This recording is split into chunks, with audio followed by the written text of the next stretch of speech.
May not my dear father have been thinking of another? It does not follow, from what you say, that Mr. Muir was in his mind. Is it not probable, Mabel, from all that has passed? What brings the quartermaster here? He has never found it necessary before to accompany the parties that have gone below. He thinks of you for his wife, and your father has made up his own mind that you shall be so. You must see, Mabel, that Mr. Muir follows you." Mabel made no answer.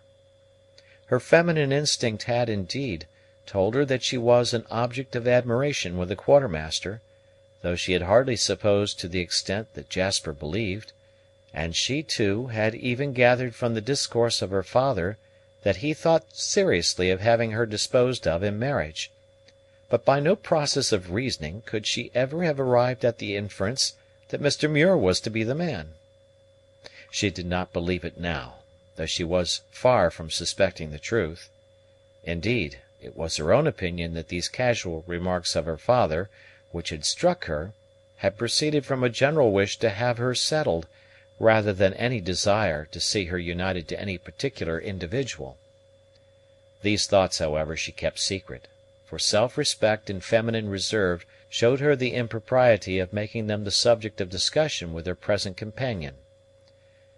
By way of changing the conversation, therefore, after the pause had lasted long enough to be embarrassing to both parties, she said, "Of one thing you may be certain, Jasper, and that is all I wish to say on the subject.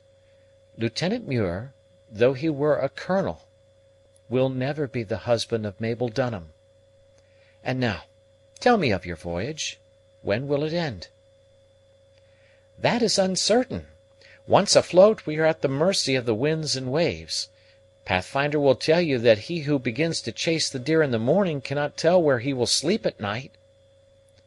"But we are not chasing a deer, nor is it morning, so Pathfinder's moral is thrown away." "Although we are not chasing a deer, we are after that which may be as hard to catch. I can tell you no more than I have said already, for it is our duty to be close-mouthed, whether anything depends on it or not. I'm afraid, however, I shall not keep you long enough in the Scud to show you what she can do at need." "I think a woman unwise who ever marries a sailor," said Mabel abruptly and almost involuntarily. "This is a strange opinion. Why do you hold it?" "Because a sailor's wife is certain to have a rival in his vessel. My uncle Cap, too, says that a sailor should never marry." "He means salt-water sailors," returned Jasper, laughing. "If he thinks wives not good enough for those who sail on the ocean, he will fancy them just suited to those who sail on the lakes. I hope, Mabel, you do not take your opinions of us freshwater mariners from all that Master Cap says."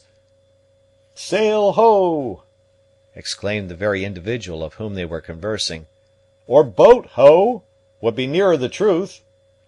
Jasper ran forward, and sure enough a small object was discernible about 100 yards ahead of the cutter and nearly on her lee bow.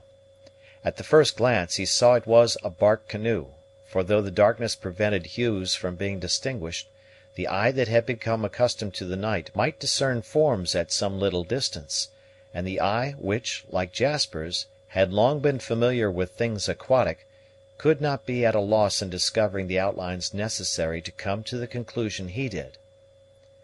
"This may be an enemy," the young man remarked, "and it may be well to overhaul him." "He is paddling with all his might, lad," observed the Pathfinder, "and means to cross your bows and get to windward, when you might as well chase a full-grown buck on snowshoes." "Let her luff!" cried Jasper to the man at the helm. "Luff up till she shakes! There! Steady, and hold all that!"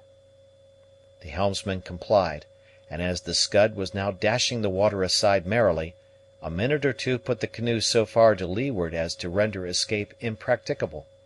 Jasper now sprang to the helm himself, and, by judicious and careful handling, he got so near his chase that it was secured by a boat-hook.